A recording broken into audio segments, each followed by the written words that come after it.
안녕하세요. 친정아빠 돌아가신 지 2년 만에 이혼까지 하게 된 40대 여자입니다. 아이는 초등학생, 중학생 이렇게 남매 있고요. 아이 아빠랑은 비교적 잘 협의해서 소송까진 안 가고 좋게 이혼하기로 했습니다. 원인은 시어머니 때문이지만 어쨌든 남편도 잘한 건 없어서 이렇게 갈라서게 되었어요.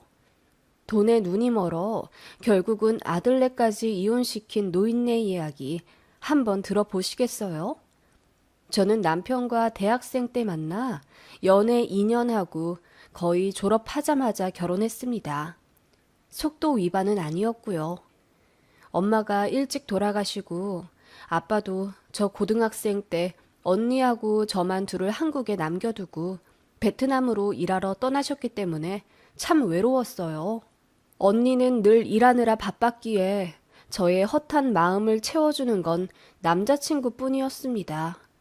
제가 고작 25살에 결혼한다고 하니 언니가 결사 반대를 했어요. 그때는 왜 그렇게 반항심이 생기던지요. 언니가 나에게 해준 게 뭐냐. 가족처럼 나를 사랑해준 건 남자친구뿐이다.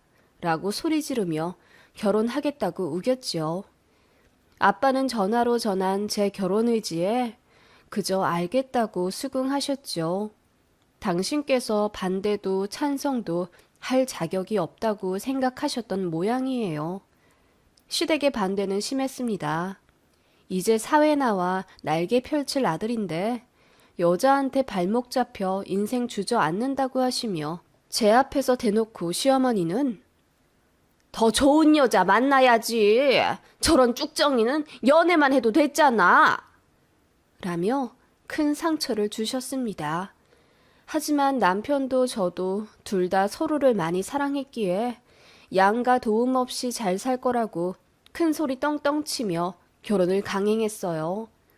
그렇게 조촐하게 결혼식 올리고 신혼집은 보증금 1,000에 월세 20만 원짜리 빌라 1층에서 시작했습니다. 거실 하나에 방 한 칸 있는 게 다였지만 그래도 나름 행복했네요. 그렇게 결혼 생활 시작했고 누구보다 행복해야 한다는 강박 때문인지 더 열심히 살았어요. 저를 인정해주지 않는 시댁에도 잘하려 노력했습니다. 시어머니는 참 저에게 못되게 구셨어요. 당신도 귀찮아 미루신 제사를 저 결혼하자마자 큰 댁에서 가져오시더라고요. 이유는 돈 때문이었죠. 제사 가지고 온다는 핑계로 아버님 형제 쪽 땅을 더 갖고 오려고 하셨나 봐요. 며느리 생긴이 잘 됐다 하며 제사 가져오고 큰 댁에 큰 소리 뻥뻥 쳐서 당시같이 4천만 원 정도 되는 땅을 명의 의전해서 바로 팔아버리고 고스란히 어머님 통장에 넣으셨습니다.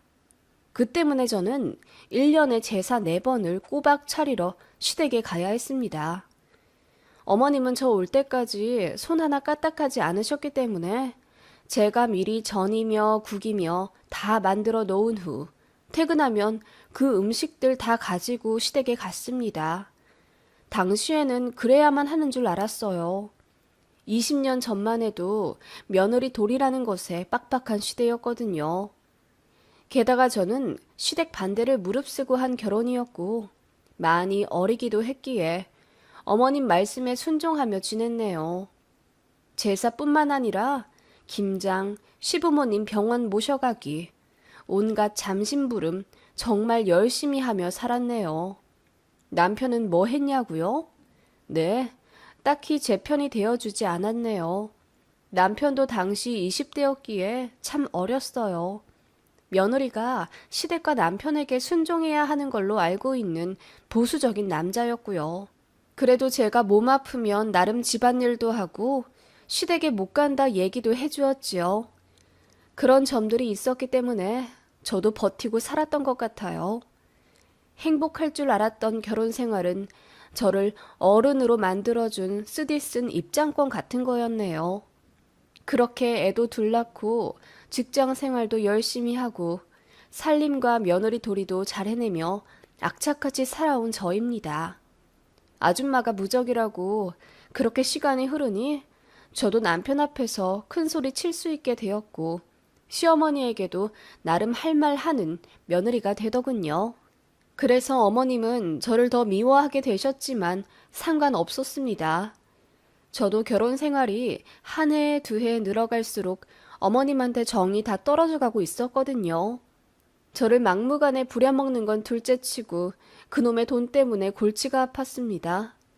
앞서 제사 얘기에서 아셨겠지만 시어머니는 굉장히 돈에 예민한 사람이었어요. 자식들 결혼하고 나서도 꼬박꼬박 효도해야 한다며 수급하듯 새 형제들에게 매달 30만 원씩 입금하라 시키셨던 분입니다. 아버님 연금이 있으신데 그것도 어머님 통장으로 받으시고 아버님께는 용돈으로 20만 원 드렸어요. 집 명의도 어머님으로 바꿨고 결혼 전부터 아버님 명의로 있었던 땅도 어머님 걸로 만들어서 다 현금화 시키셨어요. 심지어 아버님이 끌고 다니는 자동차 명의도 어머님 겁니다. 어머님이 온 집안 돈을 다 쥐고 싶어 하셨고 10원 한 장 허투루 쓰기 싫어하셨어요. 그렇게 해서 부자가 되었냐? 그것도 아닙니다. 시이모가 돈사고를 쳐서 어머님이 그거 갚아주시는 바람에 생돈 8천만 원이 나간 적도 있고 어머님 당신께서 워낙에 자질구레한 취미가 많으셔서 사람들 만나고 재료 사는 목적으로 한 달에 돈 200만 원은 쉽게 쓰십니다. 그러면서 자식, 손자들한테는 그렇게 짜게 구시더군요. 저 아이 태어났을 때는 어머님한테 10만 원 받은 게 다예요. 형님이 그러시더라고요. 자긴 5만 원 받았는데 저는 많이 받은 거라면서요. 어린이날에 손주들한테 장난감 하나 안 사주시면서도 그 사흘 뒤 어버이날에는 악착같이 현금과 선물 받고 싶어 하시는 시어머니였습니다. 통장에 얼마가 있는지는 모르지만 시댁은 계속 전세 7천짜리 집에 사시는 걸 보니 그닥 많이 모으신 것도 아닌 것 같아요. 여튼 그런 인품을 가진 시어머니다 보니 저도 결혼 생활 하면 할수록 실망하게 되고 정이 후두둑 떨어지게 되더라고요. 그냥저냥 저도 형님들처럼 딱 기본만 하려고 선 그으며 지냈습니다. 하지만 저에게서 더 뽑아 먹으려 하고 조금이라도 더 부려 먹으려 하는 시어머니인지라 마찰이 많았지요. 날씨가 이리 추운데 어른한테 안부 전화 왜 안 하냐? 여행 가는데 용돈 좀 안 보내주냐? 영양제 좀 사달라. 일주일에 한두 번은 전화하시는 시어머니였어요. 그런 시어머니를 남편은 어느새 방관하기 시작했지요. 그냥 다른 집들처럼 저는 애 키우고 돈 벌고 살림하는 사람일 뿐이었고 남편에게 여자는 되지 못한다는 생각에 부부싸움도 잦아졌어요. 우리 결혼한 지 얼마나 오래됐어. 뭐가 그렇게 유난이야? 다 그러고 살아. 서운함을 내비치는 저에게 남편은 동태 눈깔로 화답하곤 했지요. 어느 순간 그런 남편도 시댁도 모두 싫어졌네요. 그러던 어느 날 언니로부터 연락이 왔어요. 베트남에 계신 아버지가 몸이 안 좋아 병원에 계시는데 모시고 와야겠다고 하더라고요. 깜짝 놀랐어요. 항상 건강하신 아빠였거든요. 부랴부랴 연차내어 언니가 베트남으로 갔고 그곳 병원에서 마주한 아버지를 보고 저는 그만 눈물을 펑펑 흘리고 말았습니다. 기골이 장대하던 사내는 어디 가고 뼈만 앙상하게 남은 아버지였어요. 얼굴이며 온몸이며 모두 시커먼 산송장처럼 변해 있는 아빠였고 목소리에 힘도 없었어요. 급성 간경화라고 하더군요. 거기서도 손 쓸 방법이 없어 급하게 아빠를 한국으로 모셔왔어요. 언니네 집이 저희 집보다 더 넓고 쾌적해 일단 그곳으로 모셨고 제가 주말마다 언니네 집으로 가서 아빠를 보살폈습니다. 입원과 외래를 반복하며 6개월간 아빠를 돌봤지만 결국 갑작스레 돌아가셨어요. 엄마도 안 계시는데 아빠마저 돌아가시니 이제 진정한 고아가 되었다는 생각에 언니 붙잡고 땅이 꺼지도록 울었네요. 아빠에게도 죄송했지만 언니에게도 미안함이 밀물처럼 몰려왔습니다. 그간 왜 언니 말을 듣지 않았을까? 내 하나뿐인 혈육인데 왜 그렇게 반항만 하려 했었던 걸까? 싶어서 후회도 막심했습니다. 그런 언니를 의지하며 아버지 장례식을 조촐하게 치렀어요. 시댁 가족들도 조문하러 와주었지요. 그날만큼은 어머님께도 감사했어요. 단정하게 까만 정장을 입고 제 언니 손을 잡으며 위로의 말을 해주는 시어머니에게 저도 고맙다고 인사했습니다. 그런데 그것도 잠시더군요. 식사를 끝내신 시어머니가 저를 부르더니 장례 비용은 어떻게 하니? 언니가 좀 살아? 그럼 언니 보고 대달라고 해. 라고 하시더군요. 제가 알아서 할게요, 어머님. 대답했지만 시모는 돈 문제만큼은 제대로 해야 한다며 아무리 간소화해도 장례식은 장례식인데 꽤 들어가지 않겠냐며 저를 닥달하셨습니다. 보아하니 조문객도 얼마 없는데 쌩 돈만 나간다. 언니가 잘 살면 언니한테 맡겨. 넌 동생이니까 뒤로 물러나도 돼. 그렇게는 못하죠. 장례 비용이 얼마가 나오든 간에 언니랑 저랑 같이 부담해야죠.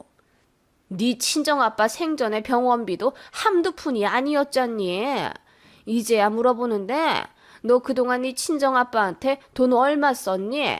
베트남에서 모시고 올 때도 비행기 값이며 밀린 병원비며 돈 많이 들었지? 시어머니는 뱀눈을 해서는 저를 째려보며 말씀하셨습니다. 어머님, 그럴 때 쓰려고 버는 돈인데 뭐 어때서요?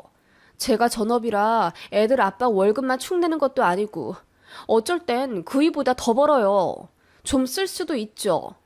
애들 아빠가 그동안 어머님께 매달 드린 돈만 1,000만 원이 훌쩍 넘는데요.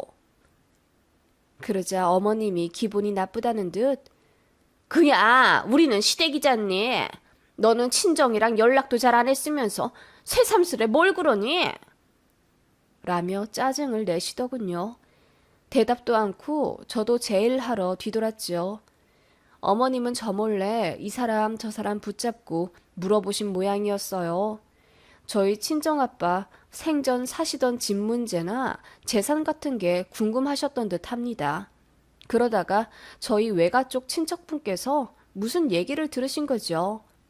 제 친정아빠가 베트남에서 사업을 하셨고 그거 정리하면 얼추 10억은 되지 않겠냐 하셨답니다. 솔직히 말하면 사실이 아니었어요. 아빠는 베트남에서 쫄딱 망했고 다른 사람 집에서 하숙하며 일하셨습니다. 저희한테 사실대로 말하면 창피하셨던 건지 친척한테 사업한다고 말씀하셨더랍니다.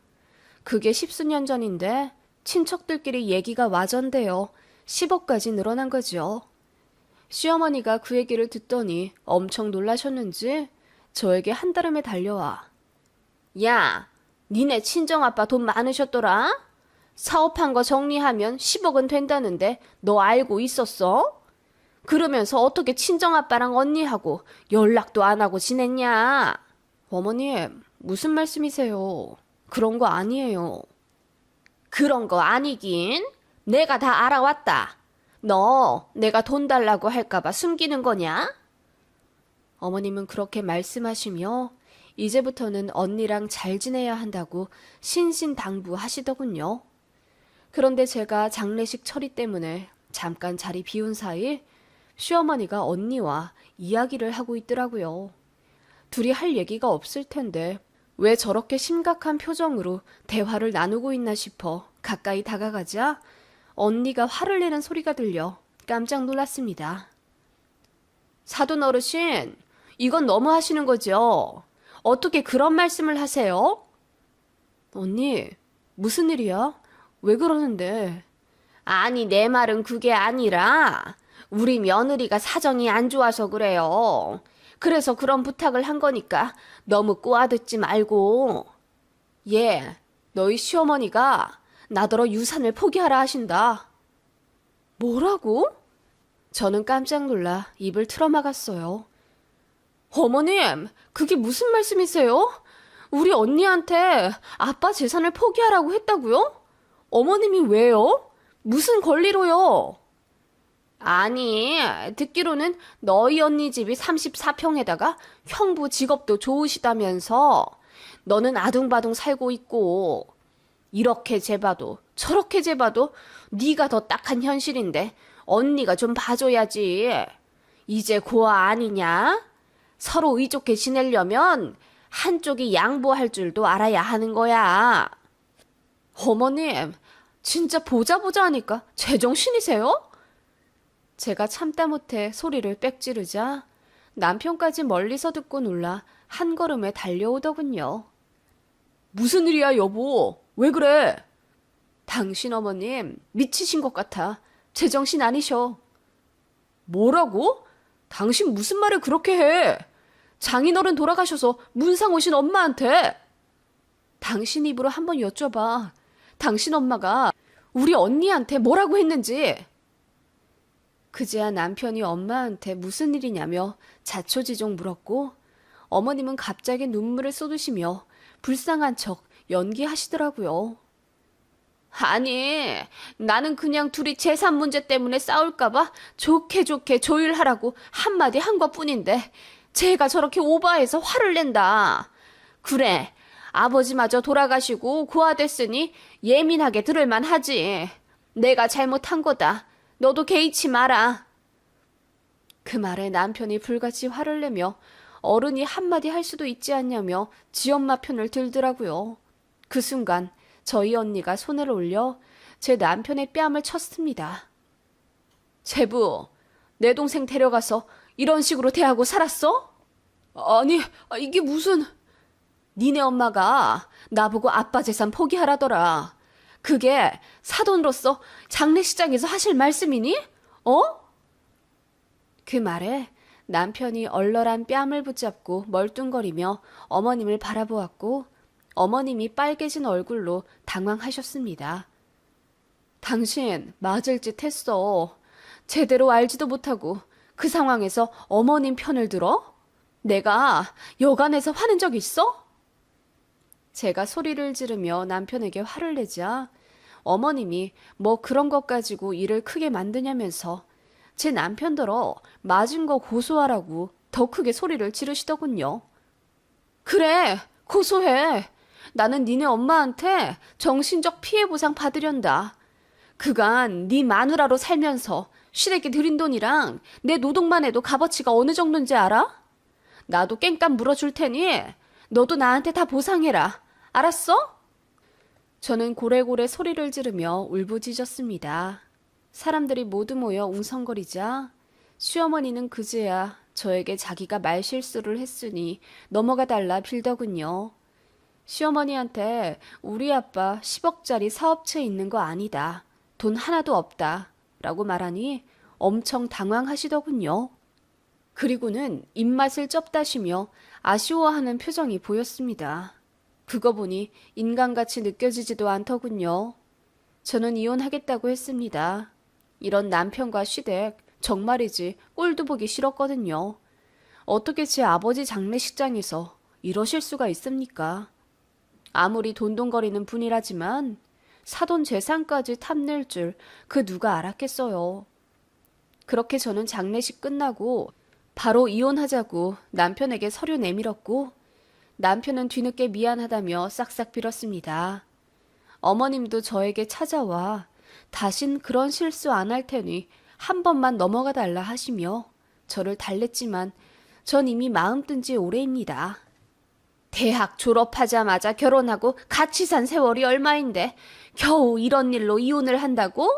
며느라, 다시 생각해봐라, 응? 그러게요. 그 세월이 얼마인데 저에게 그렇게 경솔하셨어요. 그러자 어머님은 아무 말 못하셨습니다. 제일 좋은 건 변호사 대동에 소송 거는 거지만 저는 그간의 정을 생각해 남편과 최대한 좋게 헤어지기로 결심했습니다. 아이들 문제도 있고요. 그래서 대화를 참 많이 했어요. 그래도 최악의 남자는 아닌지 제가 그간 고생한 거 알아는 주더군요. 미안해 하길래 그 미안한 마음 가득 담아 위자료로 달라고 했더니 울면서 알겠다고 하더라고요. 그래서 위자료로 지금 사는 집 받고 아이들 제가 키우기로 했습니다. 집 받는 대신 양육비는 안 받기로 했고요. 어차피 애들 성인 되려면 얼마 안 남았기 때문에 상관없었어요. 이제야 저도 다 벗어나는 기분입니다. 친정 언니와도 눈물로 회포를 모두 풀었어요. 이제 자주 왕래하며 더없이 끈끈한 우애를 다지며 살아갈 거예요. 조금 늦었지만 이렇게 새 출발하게 되었습니다. 그놈의 지겨운 시댁 탈출하니 참 행복하네요. 저 응원해 주시면 감사하겠습니다.